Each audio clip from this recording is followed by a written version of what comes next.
Welcome to Madison City Channel's Know Your Candidates interviews, co-sponsored by the League of Women Voters of Dane County. I'm your interviewer, Marilyn Townsend, and I would like to introduce Derek Field, running for Alder in District 3. As we begin, I'd like to give you an opening statement about the educational, vocational, and civic experience you have, which qualifies you for this office, and why you are running for Alder. Yeah, thank you, Marilyn. So I am running for Alder in District 3 because my partner and I, we've been here for a couple of years now, and these neighborhoods in this district are safe, they're beautiful, and they're affordable. Not many neighborhoods can say that around town anymore, and I'm running to keep them that way. I have a bunch of experience in different policy areas, including human services policy through my professional experience.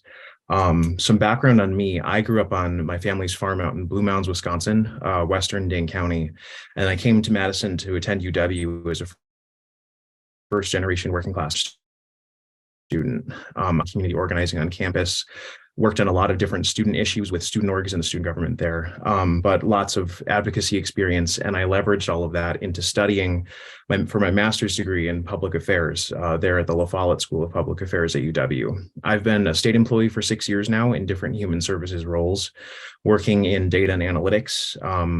I have a breadth of experience in a lot of what local governments do and a lot of the relationship with state government. And I want to bring an analytics and data accessibility lens to my work in city government if I'm elected. I'm very interested in how the city engages its citizens in decisions that they're making, and especially where there's important information for citizens to understand when they're voting or when they're weighing in on decisions about utilities or other city services that we're getting here in the community.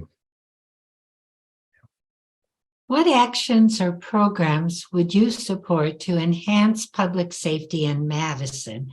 And in particular, what is your position on the use of body cameras by Madison police officers? Yeah, so with the demonstrable through data rise in crime statistics in the community over the last few years, a lot of people are interested in this one. I am really encouraged by the first year report by the Madison Cares Alternative Response Program here in town. They're successfully handling cases with patients on most calls. I believe it's 97% of calls, which shows a really promising first year of that model in operation. I would really be interested in scaling up that form of emergency response, especially because I also understand that one of the biggest barriers for police officers is the amount of time that they're spending in emergency response and mental health related services. So that includes, along with programs or calls that CARES can respond to instead, it includes driving folks up to Oshkosh for the Winnebago mental health facility. So I know that that's a discussion the community is having right now about how much that's taking officers' time away from being out in the community and keeping us safe. And instead, they're doing lots of paperwork and then making drives to Oshkosh and then back, transferring patients, where we used to be able to handle that here in town with the Mendota Mental Health Facility. So I want to be able to work on seeing if we can authorize alternative service providers to make those transport trips. I also will commit to working with Eastside officers here over in the east side of Madison to understand where they see their barriers to keeping all of us safe too. I know that they're really working to recruit the best and implement a community policing model. So I'm eager to learn more about how that's working and how we need to adjust it too. Yeah. What do you see as the most important environmental issues the city needs to address? What would be your priorities for council action on these issues? Yeah, of course, a huge one is the climate change and the crises that come from our climate changing. I think we need to build climate resilience into our infrastructure, especially in how we're handling stormwater and heat mitigation strategies around neighborhoods, including over here on the east side. We don't have a lot of community spaces that could be available for cooling centers, for example, like other parts of the city have. A really big one for me that I'm very interested in is the contamination of our water with PFAS. And so that's something that I applaud the water utility for being transparent in their monitoring and publication of data where and when they find PFAS. So over here on the east side, we have Well 15, which is up by East Washington Avenue and used to serve as a primary source of water, the Grandview Commons neighborhood out here in my district, up to 40%. PFAS were detected in 2017. The well was taken offline in 2019, and the city is currently working with engineers on a mitigation strategy to treat the water, remove PFAS, and bring that well back online. That's not the only site. There are other areas of town that are struggling with PFAS contamination, as well as other industrial waste contamination down in the Starkweather Atwood neighborhood, which is where my partner and I lived before we lived here too. So I see those as the biggest environmental concerns that are affecting all of us who turn on the tap, because we're kind of at a point where we take the quality of our water for the water utility does a great job at keeping us safe and keeping that water safe, but we need to maintain the community trust in our water so that we're not relying on commercially provided bottled water sources instead. What is your position on increasing pay for alders? Yeah, I believe that the position of alder should not be reserved for just privileged people. So I support the previous effort to put more salary in the budget. And I think those comments were highlighted really well by one of the other candidates for alder in those budget discussions back in November. That's Juliana Bennett, who is an advocate for raising pay there. And I do also understand the sensitivity around this issue, because in a lot of cases, folks who have decided to run for alder and are running, they don't necessarily need that extra pay bump. Where my perspective on this comes in is that I don't want that amount of money difference to make the difference between somebody being able to serve and not being able to serve. If they have a valuable perspective to bring to the city, I really don't want the salary issue to be the barrier that keeps them from being able to serve. What, if anything, do you think the city should be doing to support economic development? Mm-hmm. Yeah, we are in a housing crisis in Madison. So this is a very desirable community to live. We have a lot of people looking for housing, seeking housing, and an undersupply. Since the Great Recession, we have not been able to add enough housing online to meet the demand. A city press release in December projected a 70,000 person increase in Madison's population over the next 20 years. And so that means we need a lot more housing. We need to add some neighborhoods or to help allow them to become denser. I am hesitant to support more TIF funding for that purpose, because in a housing crisis where so much money is chasing development, I'm not sure that deferred property taxes make as much sense now as they used to back when the city really needed to offer incentives to spur development. So I'm interested in seeing the city allow more housing and maybe roll back restrictions on zoning, for example, to allow density or other uses for pieces of property, parcels. I'm not sure I am comfortable anymore with the deferring of taxes, because the opportunity cost of that money really adds up, especially over lots of projects and over time. That's a lot of revenue that the city's foregoing that we could be putting to work. How do you see racial disparities impacting constituents in your district? And are there any actions the city should take to address them? Yes.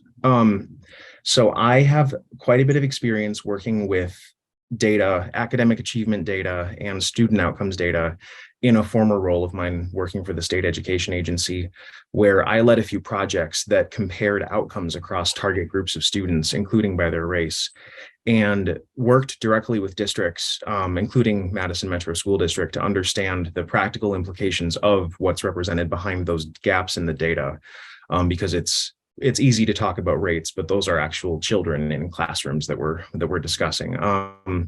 So practically speaking, I really think this is a huge challenge for our community. We have some really wide and unacceptable discrepancies in how white families, and in particular Black and Indigenous families in this city, in how their needs are met and in how safe they are. Our incarceration rates are unacceptable. Our homeownership rates are unacceptable. Graduation rates are unacceptable. So I very much see this as an issue that needs to be a focal point of targeting city services. For me, that means geographically locating and targeting resources where these communities live in the city. And so out here in my district, that's a good example because the northern part of this district is a very diverse neighborhood with not a lot of access to community centers. They don't have a library nearby. They have to leave the neighborhood and take bus lines that with infrequent service to the community center up in the Truax neighborhood. I believe that's the Madison East Community Center. And so I've been reaching out to a couple of groups that offer housing and try to identify working families, and including families of color, for support in placing them in long-term and stable housing. And in this district, we have the family shelter down the street, down Milwaukee Street here.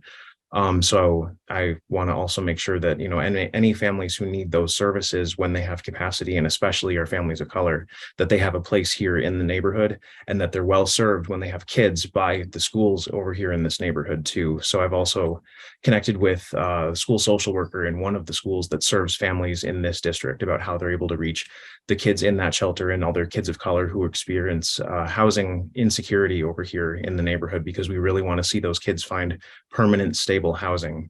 That's how our communities thrive. What are the most critical issues that you see facing the people in your district, and what would you do to address them? Yeah, I see the spiraling cost of housing as being one of those primary issues.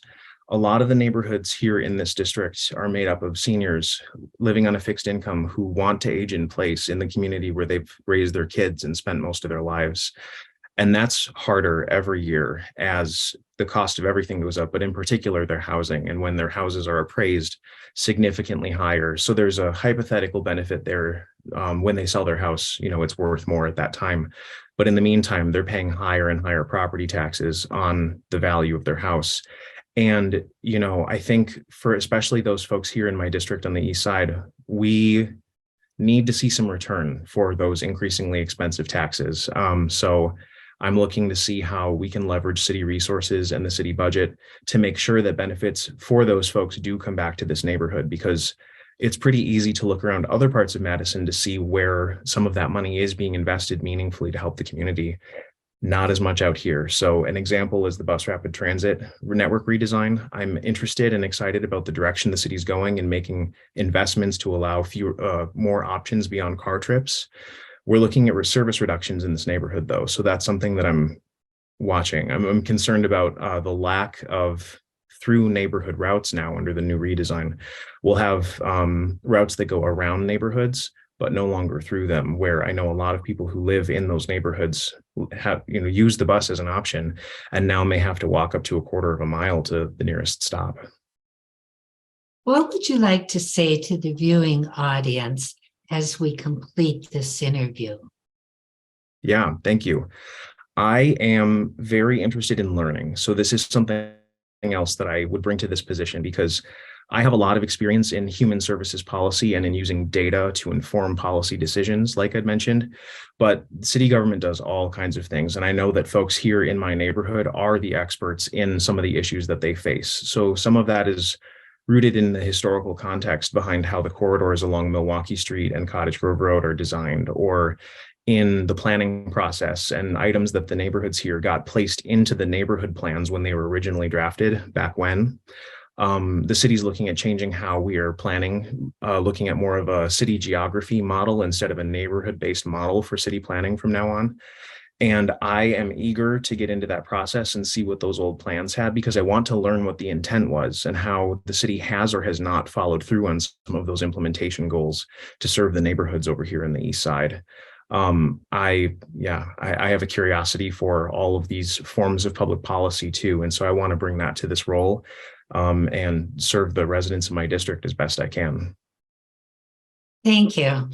I want to thank Derek Field for speaking with us and the viewing audience for taking the time to know your candidates.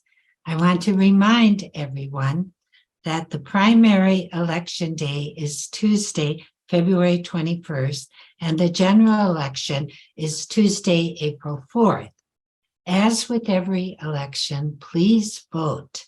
On behalf of Madison City Channel and the League of Women Voters of Dane County, thank you for joining us.